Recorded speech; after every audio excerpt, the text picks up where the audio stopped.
This is TWiT. Let's talk about the sad tale of Crowdstrike. Well, predictably, the lawsuits and class actions have started up in the wake of Crowdstrike's little bitty problem they had a couple weeks ago. No problem. Did anybody notice that? I think that some details of them would be of interest to our listeners. The first is a shareholder lawsuit blaming Crowdstrike for the entirely predictable significant drop in the company's stock price.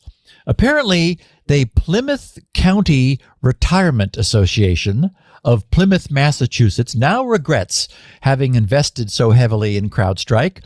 The coverage of this after removing the redundant stuff that we already know, it says Austin-based cybersecurity firm Crowdstrike is facing a class action lawsuit from shareholders who claim the company defrauded them by concealing how its inadequate software testing could cause a global computer outage, resulting in a big hit to the share price and overall market value.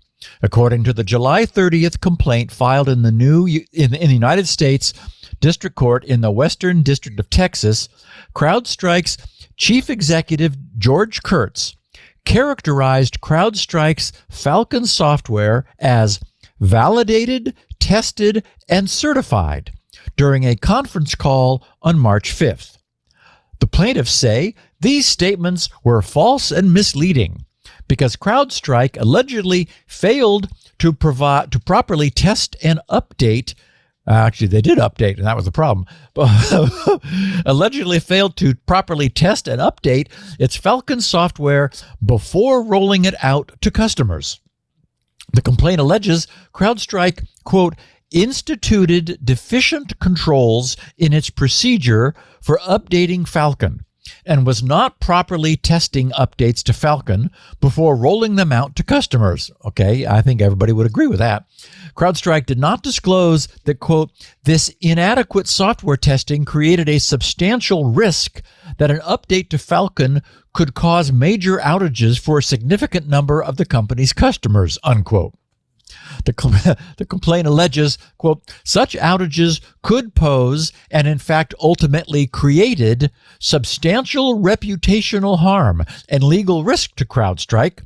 As a result of these materially false and misleading statements and omissions, Crowdstrike stock traded at artificially high prices during the class period.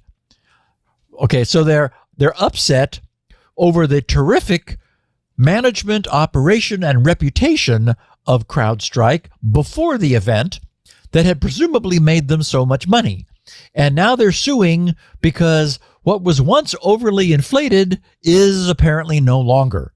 The article notes that, quote, following the outage, the legal complaint says Crowdstrike's share price fell 32% over the next 12 days, wiping out $25 billion of market value. As of July 31st, Crowdstrike shares are worth $231.96. They closed at $343.05 on the day before the outage. The lawsuit, led by the Plymouth County Retirement Association of Plymouth, Massachusetts, seeks unspecified damages for holders of Crowdstrike Class A shares between November 29th of 2023 and July 29th, 2024.